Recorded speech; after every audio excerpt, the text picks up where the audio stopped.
Rebild Kommune består af rigtig mange steder, personer. Det kunne man godt illustrere med sådan en rød prik.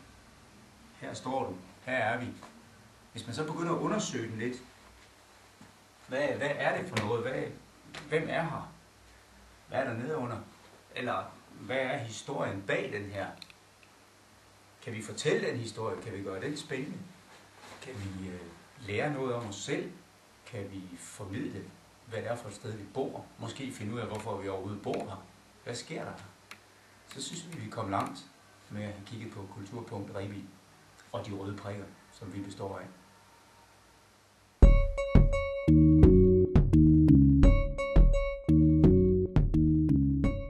Vi er nogle stykker, der har en drøm her i Rebild om at lave en festival. Det skal være en festival, som drejer sig om maskiner og om mennesker. Og om musik og dans. Den ene del af det kunne være en koncert for gammeldags totaktstraktorer. Den her lyd, man ikke hører mere, fordi de kører med højere omdrejninger, men den gode gamle. Der kunne være enormt meget musik i det. Den anden del, det kunne være at lave en ballet for gravkør og få en professionel koreograf til at bearbejde de bevægelser, som man kan lave med gravmaskiner. Så man forestiller sig sådan en eng i solnedgang, og så ser man de her gravmaskiner bevæge sig forbi, som dinosaurer, og bruge skovlen og de elegante bevægelser, de kan lave. Det kunne være så fedt.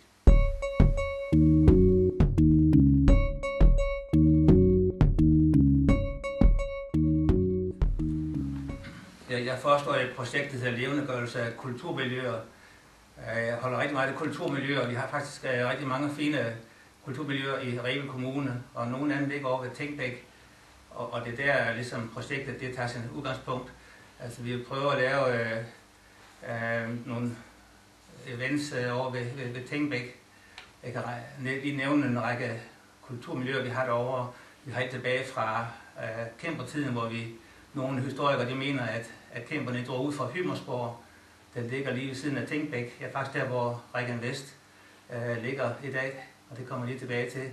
Over ved Tænkbæk har vi noget med kalkindvindinger, vi har noget med kilderne, altså faktisk mange sjove historiske oplysninger og hvor man har fundet ved kilderne. Så sidst kan vi jo nævne Regan Vest, som er blevet meget op i tiden, men har jo taget ud af det offentlige på et beredskab, så tænk, Regan Vest bliver nu tilgængelig for offentligheden i løbet af et års tid eller to.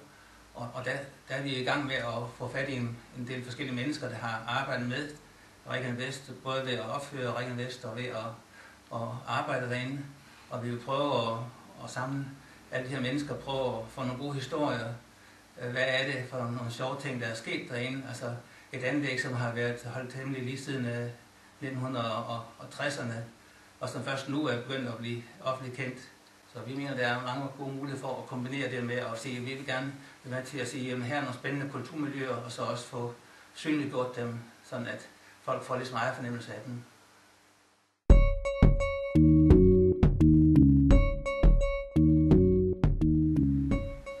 I Kulturpunkt Rebild har vi kigget på mange af de røde prikker, vi har rundt omkring, og de kan have mange former. Det kunne være den her. Den kan også blinke langsomt. Den røde prik, det kunne repræsentere en idé, det kunne repræsentere en kulturinstitution, det kunne være en forening, det kunne være en person med en eller anden god historie. Vi har prøvet at samle nogle af de her prikker, historier, personer, sat dem sammen, udveksle idéer, lad tingene vokse, kombinere det.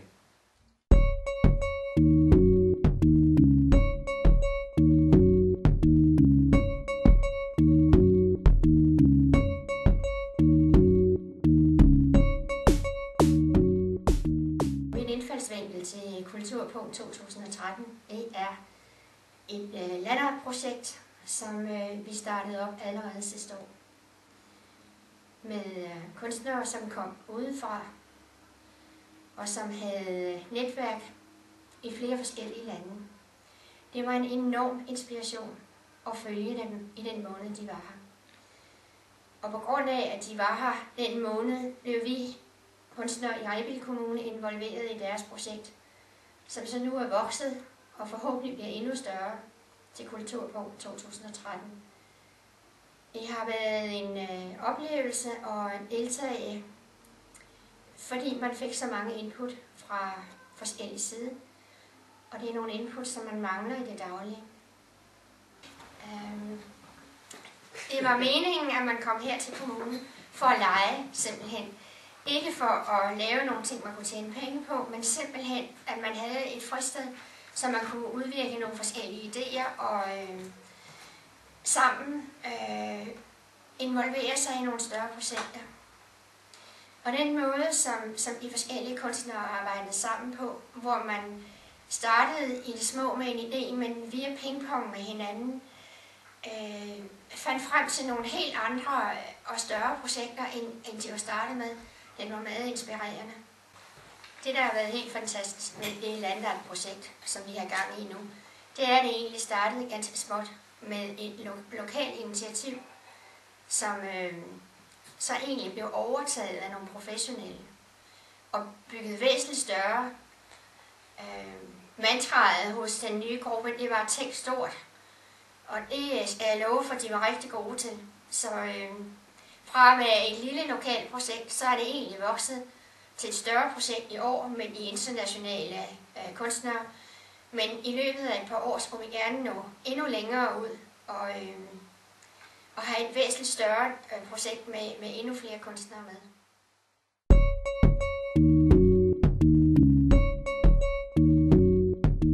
Og det jeg gerne vil med Kulturpunkt 2013, det er at brede Kulturpunktet ud til hele Rebild Kommune. Og der synes jeg med den forbindelse, jeg har til forsamlingshusene, at det var oplagt, at når vi nu her i marts måned holder årsmøde, at vi så gjorde det lidt bredere, end vi plejer. Så vi har inviteret selvfølgelig forsamlingshusene, men også alle andre kulturhuse i kommunen. Vi har inviteret landsbyforeninger, borgerforeninger i byzonebyerne, vi har inviteret Landsbyrådet, Kulturrådet og Fritids- og Kulturudvalget og alle andre interesserede kulturpersoner til vores årsmøde. Fordi så vil vi gerne prøve at netværke omkring det, at lokalsamfundet eller en bydel eller en by tager imod de her Kulturpunkt 2013 og prøver at løfte og bære det igennem. Og jeg håber jo derved, at kultur, det kan godt en gang imellem lyde sådan lidt forfinet, men jeg synes, det projekt, som vi bare skal med her i Rebild Kommune, det er jo overhovedet ikke forfinet. Det er jo bredt og folkeligt, og derfor, hvis man kunne få et ejerskab i de enkelte lokalsamfund til Kulturpunkt 2013, så synes jeg, det vil være herligt, og en del af det, som vi satser på med Kulturpunkt 2013 i Rebild, hvor det skal være for hele kommunen og helst foregå overalt i vores store kommune.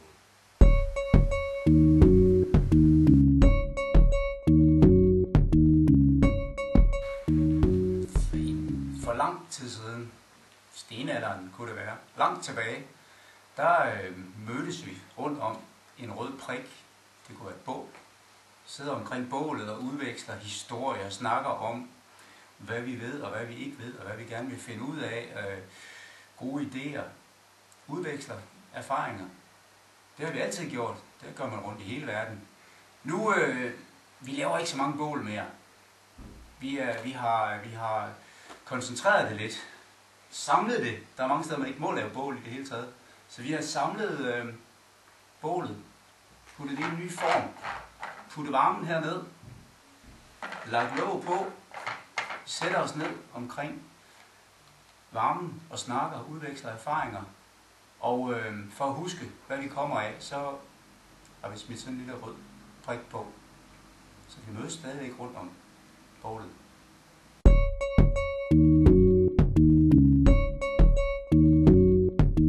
Woodworkshop er en byggefestival, hvor vi skal bygge en stor trækonstruktion.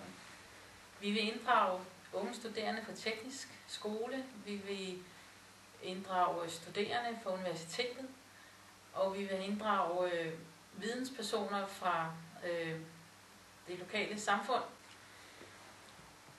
Woodworkshop skal vare 14 dage. I den første uge skal vi lære en hel masse om kreativitet og læring. Vi skal vide, hvordan man bliver mere kreativ, og vi inviterer bredt ud til, at kunstnere kan komme og deltage i læringsprocessen. Vi skal arbejde med træ og træmaterialer. Ideen er, at man skal komme og blive inspireret. Der skal være forelæsninger om kreativitet og om læring. Woodworkshop arbejder selvfølgelig med træ og træmaterialer. Vi er i Rebild midt ude i skoven. Vi er i Rebild i omegnen. Det kan være i engene, hvor vi har pil. Vi bygger med træet med naturens materialer, om det så er en arkitektonisk konstruktion, en domekonstruktion eller en landart-konstruktion. Woodworkshop er en 14-dages byggefestival, hvor vi inddrager studerende, vi inddrager læring, og vi inddrager leg og træmaterialer. Når vi er færdige efter de 14 dage, står der en konstruktion, som skal få os til at reflektere over, hvorfor vi er her, hvor vi er midt i naturen. Woodworkshop inviterer bredt ud til at inddrage alle kunstnere i omegnen til at komme på workshop, til at komme og lære noget om leg, til at komme og lære noget om kreativitet, og til at komme og lære noget om materialers æstetik.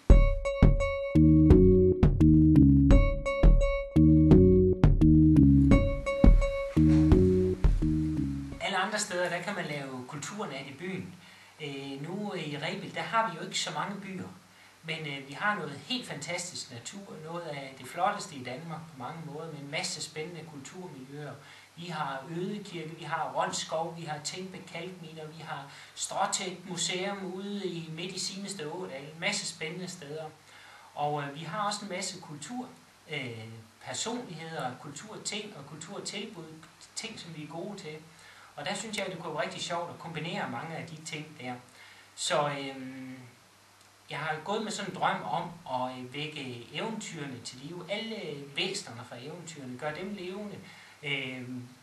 Udtryk de der figurer i teater, i film, i sang, i musik, i dans, alt muligt forskellige ting. Så tanken om at kombinere alle de der ting, nogle fantastiske kulturmiljøer, en masse forskellige kunstneriske udtryk med et eller andet tema og gøre det levende, det synes jeg kunne være rigtig sjovt.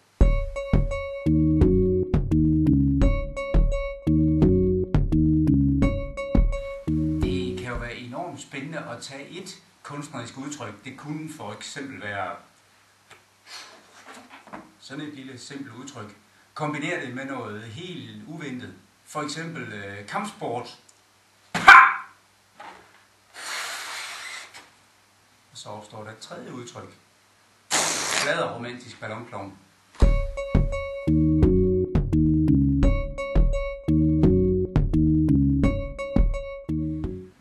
Jeg brænder for det projekt, der hedder Netværk Fletværk. Og i modsætning til de to andre projekter i Kulturpunkt 2013, så handler det her meget om en metode og hvordan vi arbejder på at blive endnu bedre til at styrke kulturarrangementerne her i Rebild Kommune. Netværk Fletværk. Ja, begrebet netværk, det er jo blevet brugt gennem flere år og i flæng. Og når vi introducerer begrebet fletværk her, så handler det om ikke bare at minkle rundt, som man typisk gør, når vi snakker netværk, men fletværk handler om at få sat tingene sammen på nye måder, at man giver og man får i forhold til hinanden, og at man får sat tingene i spil på nye måder og får skabt noget nyt den vej rundt. Projektet handler meget om metode. Den ene side at få alle de her ildsjæle og engagerede kulturpersoner i kommunen, om det er arrangører eller om det er kunstnere, få dem til at arbejde sammen på en anderledes måde og få udvekslet de erfaringer og den viden, vi har. Den anden del af det, ja, der vil vi prøve at se på, om vi kan lave en struktureret platform, noget, der er båret af noget informationsteknologi, som kan binde de her ting sammen. Der er egentlig to veje. Den ene, det er de sociale netværk, hvor vi faktisk allerede i det arbejde, vi har været i gang med, for vi er i fuld gang med at fletværke og netværke, har etableret en Facebook-gruppe, hvor vi kommunikerer med hinanden, men det er meget løst og ustruktureret. Den strukturerede del af det, det er at se, om man kan oparbejde en form for portal, hvor vi kan dele vores viden om både materielle ting, hvordan får man fat i scener, i telte, i kunstnere, hvem ved noget om jura, hvis man skal stifte en ny forening, hvem ved noget om PR. Så der er sådan en meget mere struktureret del i det også. Og det er de to dele omkring informationsteknologi.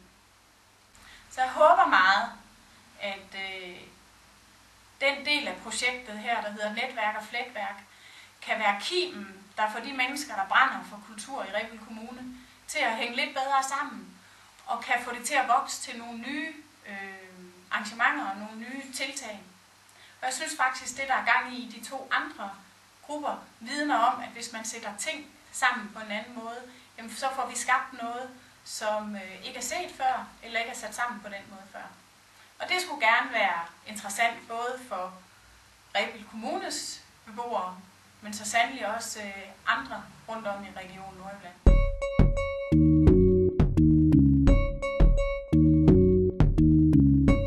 Og hvor er det skægt at bruge idéer og sætte det sammen og tviste det og kigge på os selv og lære hinanden at kende og blive klogere og få flere idéer, flere kontakter. Der var også en af dem, og der er også en af dem der, og den der kom, og der kom også en af. Ja, vi har idéer overalt og røde kulturpunkter, og de stopper aldrig.